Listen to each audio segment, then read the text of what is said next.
తప్పు చేస్తున్నాము అని తెలుస్తుంది. కానీ తెలిసినా కూడా మనం ఆగము. దాన్ని చేసేస్తాం కదా!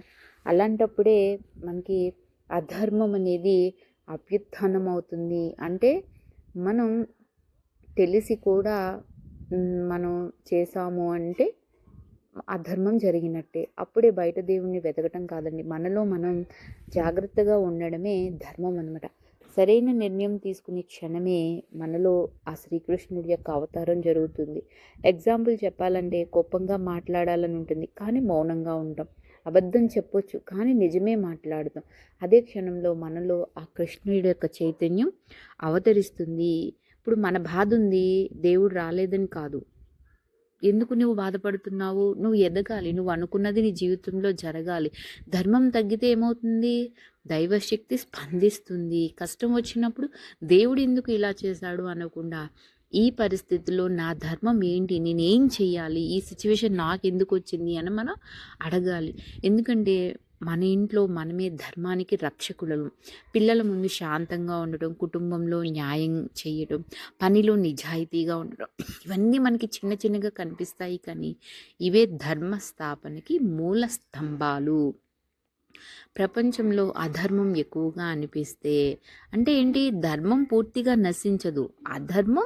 ధర్మం తక్కువ స్థాయిలోనూ, అధర్మం ఎక్కువ స్థాయిలోనూ ఉంటుందన్నమాట.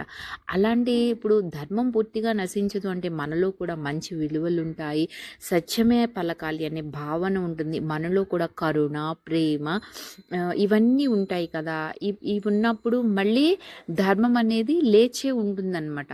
మన యొక్క రోజు ఉదయం మనం ఎప్పుడు కూడా ఏదైనా సమస్య వచ్చినప్పుడు నన్ను ఆ భగవంతుడు నాకెందుకు ఇచ్చాడు, నేను దీని నుంచి బయటపడతాను, దీని నుండి నేను ఏం నేర్చుకోవాలి అనుకున్నప్పుడు మనలో ఆ కృష్ణ చైతన్యం మేల్కొంటుంది. ఇది మనకి ఏ శ్లోకంలో చెప్పారు అంటే భగవద్గీతలోని 4వ అధ్యాయమైన జ్ఞానయోగంలో 7వ శ్లోకంలో శ్రీకృష్ణుడు చెప్తున్నాడండి. ఓం శ్రీకృష్ణ పరమాత్మనే నమః. శ్రీమద్భగవద్గీత అత చతుర్థోధ్యాయః జ్ఞానయోగః. యదా యదా హి ధర్మస్య గ్లానిర్భవతి భారత అభ్యుత్థానమధర్మస్య తదాత్మానం సృజామ్యహం. దీని అర్థం ఏంటి అంటే ధర్మం క్షీణించినప్పుడు, అధర్మం పెరిగినప్పుడు ఓ అర్జున నేను అవతరిస్తాను అంటే దేవుడు ఎప్పుడో ఒకసారి వస్తాడు అనేది పరిమితమైన అర్థం కాదండి. Thank you for watching. Like చేయండి, షేర్ చేయండి. మీ విలువైన అభిప్రాయాలన్నీ కూడా